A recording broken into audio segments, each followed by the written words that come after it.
Hello and welcome to the week-long Sabrina-thon. All week long, we are going through Chilling Adventures of Sabrina Part 3. What episode are we talking about now? Episode 2, Drag Me to Hell. Drag Me to Hell.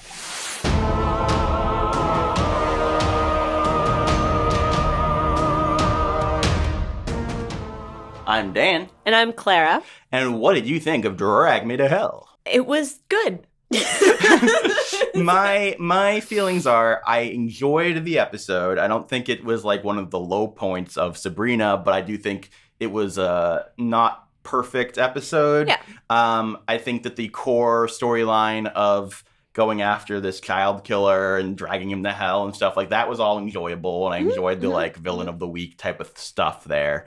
I think the bigger problem for me, I guess within that, is it's like I feel like Sabrina's abilities kind of are dictated by whatever the episode tells me they are. Like the fact that she can drag people to hell, but she can't like locate them. And it's like Lilith can just follow her psychic trail, but she can't because she hasn't learned it, I guess. But she can do a transfer spell for the devil. And it's like... You know, I don't know whether we've called it her avatar state before. Yeah, the white eyes. But, like, it's starting to really, like, that's what makes sense to me. So, like, she can do all this crazy stuff when she's in that zone. Yeah. But otherwise, she just can't because she hasn't learned it yet. Yeah. And she could learn it, but she hasn't. Okay. That's what I'm started. But that's based on Avatar. Yeah, that's not based on Sabrina. Yeah, I mean, but, like, the rules of the world are just weird, right? It is, because right. No, it's not, for sure. Yeah, because it's also like, okay, she gets trapped in this ice cream place, and it's not like, oh, okay, now she has to use her wits to get out of this complicated situation. No, Lilith just opens the door.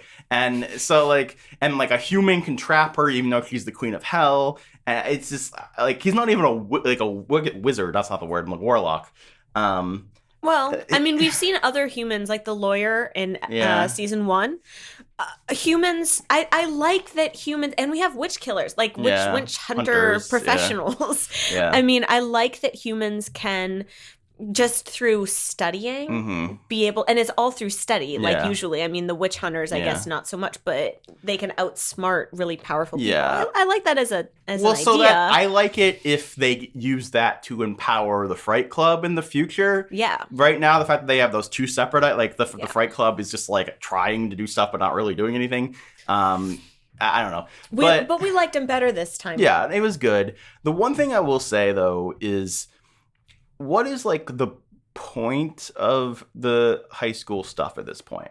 No, but I mean, what has the point of the high school stuff been since season 1?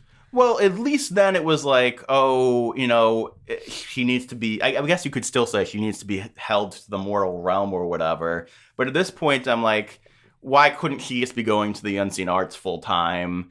Like, because they try to build up this whole thing in this episode of the cheerleading. It's like, oh, like, usually when like something like Buffy or a superhero thing or whatever, the real life has some stakes in it because not everybody knows your secret or a huge part of your life is like the majority. In fact, every other person you're interacting with is in that. Well, because like they set up this whole thing of, oh, she's not going to be able to go to the pep rally because of her, witchly duties, but she doesn't go to the pep rally and there's no fallout from that at all. Like, maybe next episode, someone will, like, be like, you suck. And it's like, well, I don't care. I have all my good friends, and I'm the queen of hell. It's like, it's not like in another show, it would, like, she might have let down a friend and not been able to tell her why. Or, you know, like, no, I mean, like, she has all, her friends already know. Yeah. She's not able to spend all her time with her friends. Her friends do spend time with her. She has another social circle. Yeah. All her family knows and is part of that that's world. The other thing. The fact that she can't even, like, disappoint the family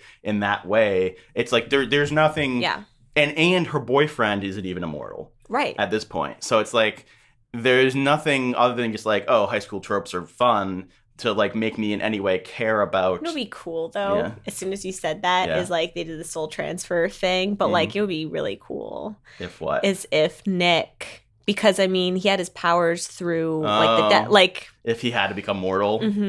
That would be interesting. We'll see. Well, so let's talk about the soul transfer thing. That happens. Well, we don't really know what happened. Off screen. Very strange choice there. I'm not sure why they chose to do that.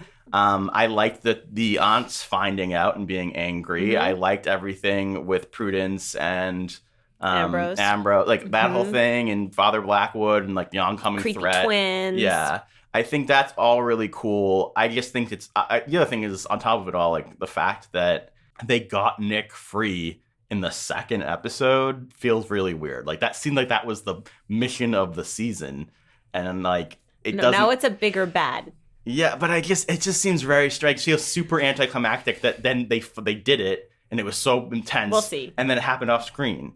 Yeah, well, that's definitely true. Yeah. It's weird that it happened off screen. Yeah. I sort of like that it's not. I mean, because we'd both been saying it feels weird for that to be the stakes.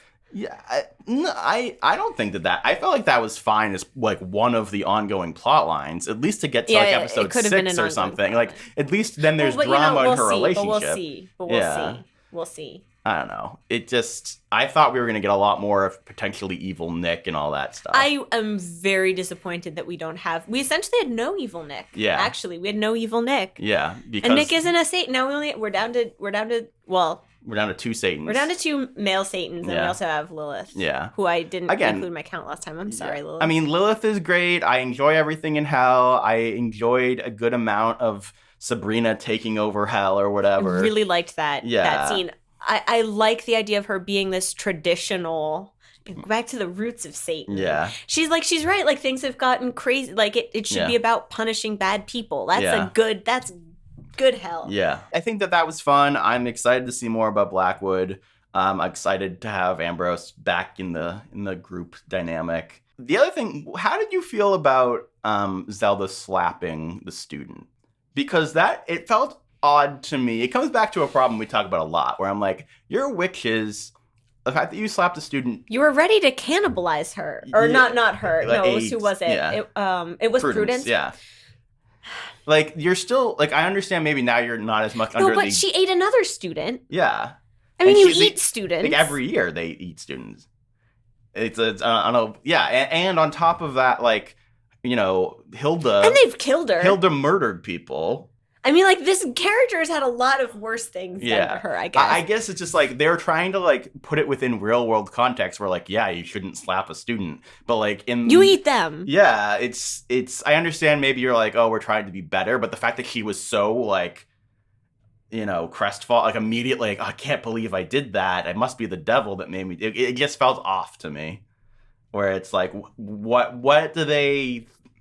What's too dark and what's not too dark for that? Because even if you're worshiping Lilith, it's not like Lilith is like this like godly, positive, godly figure. Lilith still like murdered people and is the mother of demons. So like I don't really, but no, slapping a student way too far. Yeah, it's always this is like the crux. Yeah. But I mean, I get, like, you just gotta go with it. Yeah. I don't know, Dan. I'm trying to just be so chill as I watch this. Chill. I just enjoy it a lot. Yeah. That line, it was like, come on, call me daddy, or whatever that line. Oh my God. Go ahead, call me daddy. That was great. Yeah, that was good. Great. That was so good. Yeah. That was so good. That was very nice. I enjoyed that. And how many flaming skulls? 3.5. Really? I'll go with a 3. But, like, I think this is a pretty flawed episode. But I enjoyed watching it. The flaws are all the flaws that we've had. Yeah. If we're just thinking about the episode itself, instead of just the overall flaws that there are in the world building because of the whole Satan thing. Yeah. But I thought last episode really wasn't that flawed. Last episode was really good. Yeah. So, I don't know. I think it's a 3. And I'm hoping that if it stays at this quality, I'll accept that and I'll enjoy it. But I think it can be better as seen by the previous episode. Yeah. All right. Thank you guys so much for watching. All week long, we will be doing the Sabrina reviews. We basically watch the episode, then we review. We watch the episode, then we review. That's how it goes. So Monday, episodes 1 and 2. Tuesday, episodes 3 and 4, and so on and so forth until Thursday. And let us know in the comments below what you think of these here episodes. And I'm Dan. I'm Clara. And hail Satan. Hail Daddy Satan this time. Hail Daddy. Yeah. Hail Daddy.